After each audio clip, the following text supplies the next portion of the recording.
అందరికీ నమస్కారం. ఇప్పుడు చాలామంది అడుగుతూ ఉంటారు.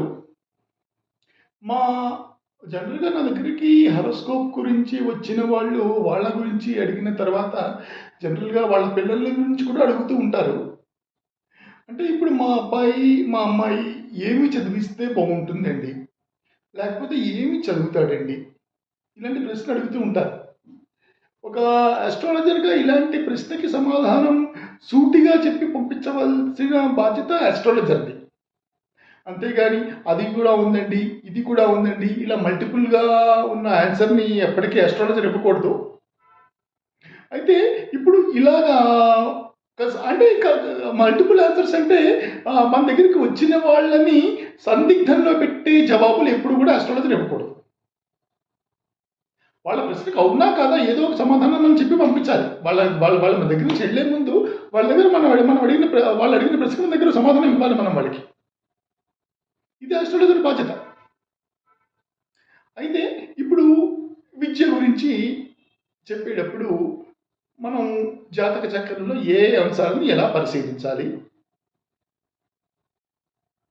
ఇప్పుడు మన ఆస్ట్రాలజికల్ క్లాసిక్స్ ఉన్నాయనుకోండి. రకరకాల ఆస్ట్రాలజికల్ క్లాసిక్స్ ఉన్నాయి. బృహత్పరాశర, హోరశాస్త్ర లేకపోతే ఉత్తర కాలామృత, జ జాతక పారిజాత ఇలాంటి రకరకాల బుక్స్ ఆస్ట్రాలజికల్ క్లాసిక్స్ ఉన్నాయి. అయితే ఆస్ట్రాలజికల్ క్లాసిక్స్ కొన్ని వందల సంవత్సరాల క్రితం కానీ, వేల సంవత్సరాల క్రితం కానీ రాసినటువంటివి. వాటికి అందులో ఆస్ట్రాలజికల్ క్లాసిక్స్‌లో ఈ కాలానికి పనికొచ్చేవి పెద్దగా ఉన్నాయి అని చెప్పి నేను అనుకోను. అనుకునేవాళ్ళు మహానుభావులు ఉండొచ్చు అనుకోండి. వాళ్ళకి తెలిసిన దాన్ని డీకోడ్ చేయగలిగే మహానుభావులు ఉండొచ్చు అనుకోండి. అది వేరే విషయం. అయితే ఇప్పుడు మన దాన్ని ఎలా చూడాలి? బేసిక్‌గా ఫస్ట్ ఎలా చూడాలి? ఒక నేటివ్ ఒక జాతకుడి యొక్క ఏ విద్యలో ఈ వ్యక్తి ఎలా అసలు విద్యా యోగం వీనికి ఉందా లేదా అనేది మనం ఒక జాతక చక్రంలో మనం ఎలా చూడాలి అనేది అన్నిటికన్నా ముందు మనకి కావాల్సినవి అంటే ఒకప్పుడు పూర్వకాలంలో ఈ జాతకం ఈ విద్య అంటే ఇది తర్క మీమాంస న్యాయ ఇటువంటి వాటికి మాత్రమే పరిమితమై ఉండేది. అయితే చాలామంది వాళ్ళ కులవృత్తుల్లో ఉంటుండేవాళ్ళు. లేకపోతే విద్య అనేది చాలా లిమిటెడ్. కానీ ఇవాళ కాలంలో విద్య అనేది అన్‌లిమిటెడ్. అంటే దాదాపు ఒక కరోనా ముందు కాలం వరకు కూడా మనం తీసుకుంటే అమెరికా నుంచి డిగ్రీ కావాలి అంటే అమెరికా వెళ్ళాలి, అక్కడ ఉండాలి, ఏదైనా అక్కడ జాబ్ వెతుక్కోవాలి.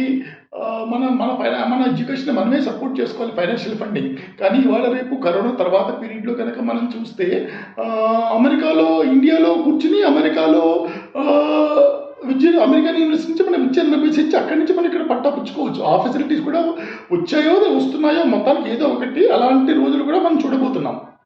ఓకే.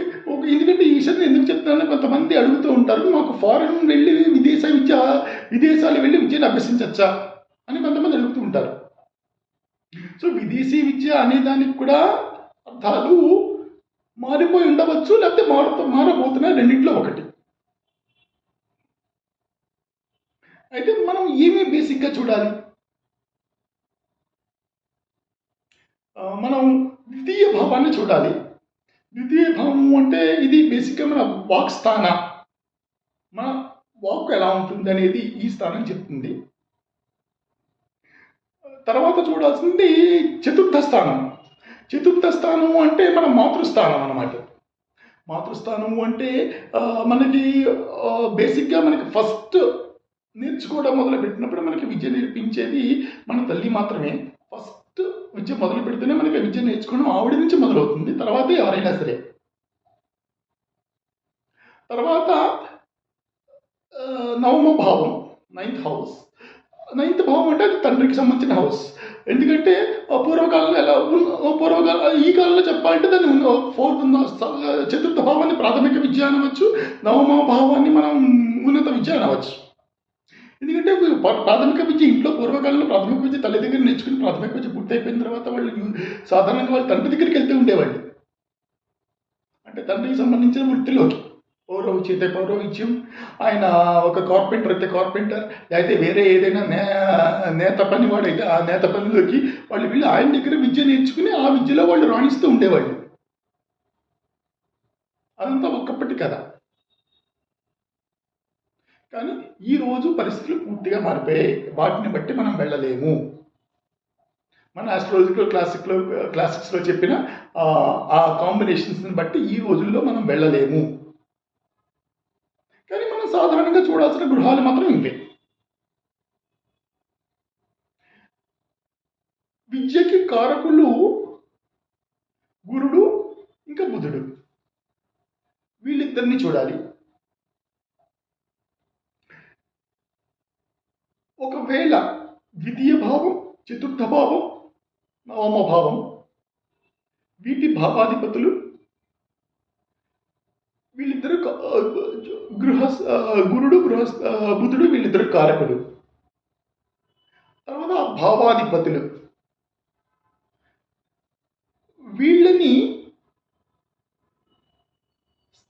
వీళ్ళ స్థితి గతులు చదవడం ద్వారా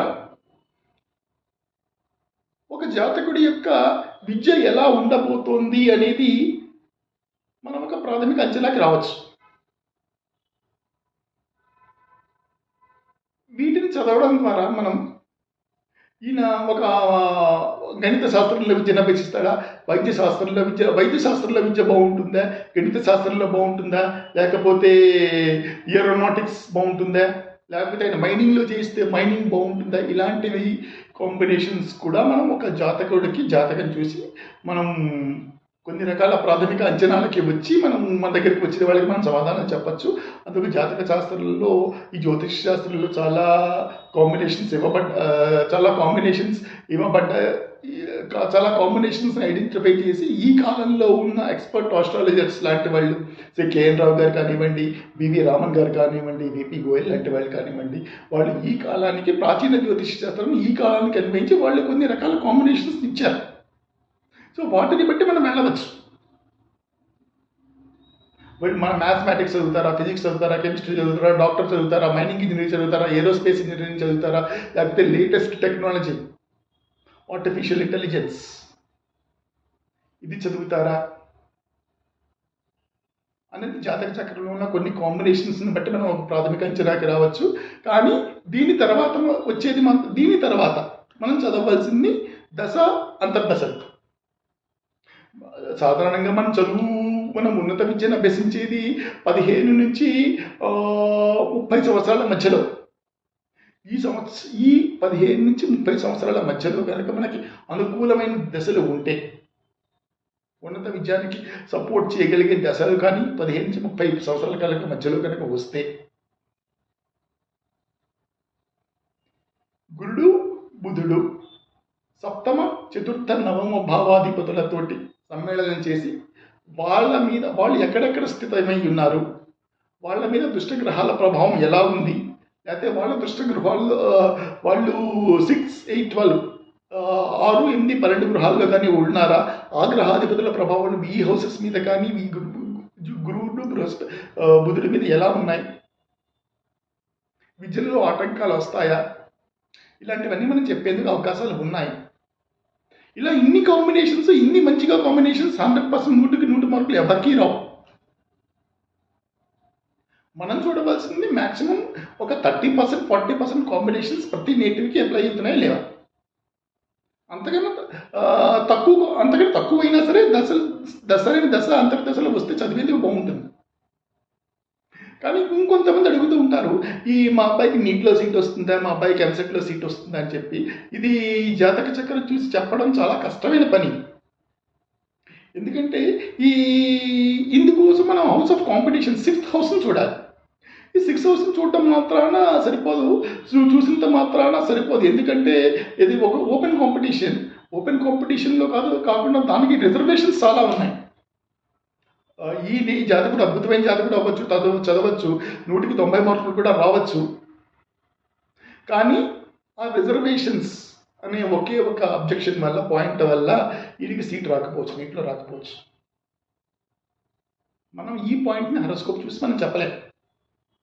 ఈ హెరోస్కోప్ జాతకుడి జాతక చక్రాన్ని చూసి ఈయనకి సీట్ వస్తుందా రాదా వరకు మనం ఒక ప్రాథమికమైన అంచనాకు వచ్చి మనం వాళ్ళకి చెప్పవచ్చు.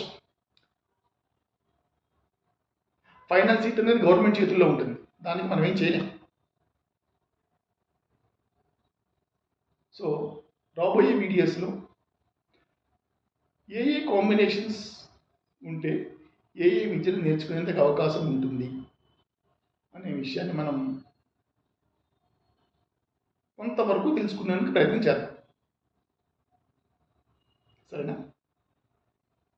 ఎందుకంటే ఇప్పుడు ఐదో క్లాస్లో ఉన్నవాడిని తీసుకొచ్చి మా వాడు 10వ క్లాస్ ఇంకొక 10 ఏళ్ళ తర్వాత ఏం చదివే అవకాశం ఉందని అడిగితే మనం ఇప్పుడే చెప్పలేము. ఎందుకంటే 10 ఏళ్ళ తర్వాత ఈ ఈ విద్య ఎలా ఉంటుంది అని మనం చెప్పలేము.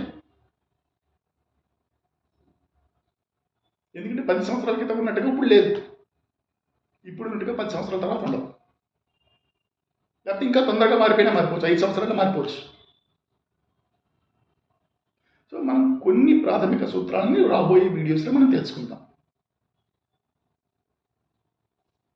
నమస్కారం.